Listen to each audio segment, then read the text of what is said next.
देवताएं भी श्रेष्ठाचारी थे।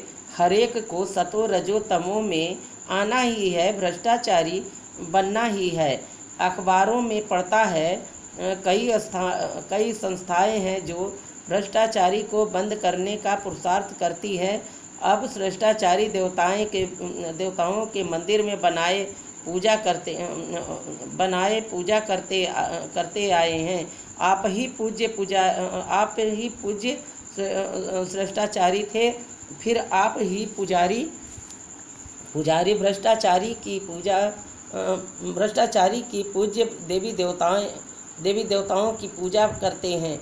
अभी तुम लिख सकते हो कि यथा राजा रानी तथा प्रजा सतयुग में श्रेष्ठाचारी थे, वाइसलेस वर्ड की बाद में फिर कलाएं कम होती है। भारत को नीचे आना ही है, यह खेल ही भारत पर है।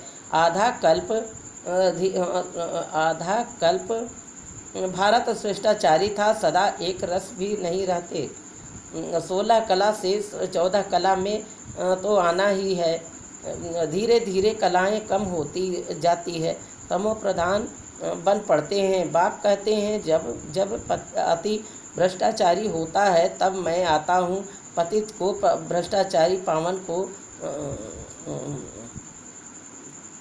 को भ्रष्टाचारी पावन को श्रेष्ठाचारी कहेंगे। यह तो बिल्कुल समझ की बात है।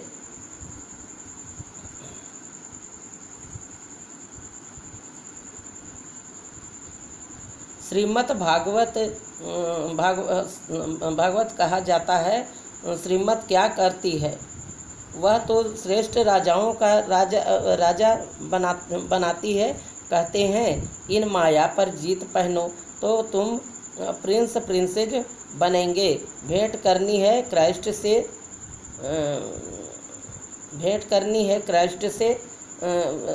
3000 वर्ष पहले भारत 16 कला संपूर्ण श्रेष्ठाचारी था। भारत सोने की चिड़िया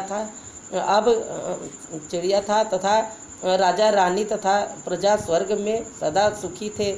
फिर जब से रावण राज्य शुरू होता है तो भ्रष्टाचारी बनने लगते हैं। खुद ही कहते हैं हमारे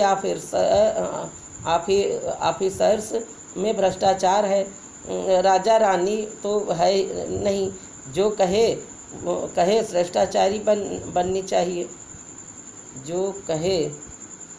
जो कहे प्रजा में भ्रष्टाचार है। यहाँ तो है ही प्रजा का राज्य, पर राज्य सब भ्रष्टाचारी है। पहले तो गवर्नमेंट बन रही है। पहले तो श्रेष्ठाचारी बननी चाहिए, उनको कौन बनावे। अब तुम गरीब बच्चियां ही नंबर 1 श्रेष्ठाचारी बन रही हो। बाप कहते हैं कि मैं सबको श्रेष्ठाचारी आकर बनाता हूँ। ड्रामा अनुसार यह सारा खेल बना हुआ है। फिर भी वही गीता चित्र आदि निकलेंगे। अब बंगाल में काली का मंदिर है। काली माँ का प्राण देते हैं। अब ऐसी काली माँ व चंडिका देवी आई कहाँ से? नाम तो देखो कैसा है। जो भागवंती होते हैं वे तो प्रजा में चंडाल बनते हैं, परंतु जो यहाँ रहकर विकर्म आदि करते हैं वे रायल घराने में के चंडाल बनते हैं। फिर भी पिछाड़ी में उनको ताज पतलून मिल जाती है, क्योंकि यहाँ गोद तो लेते हैं ना, इसलिए चंडिका देवी की पूजा होती है। ओम शांति।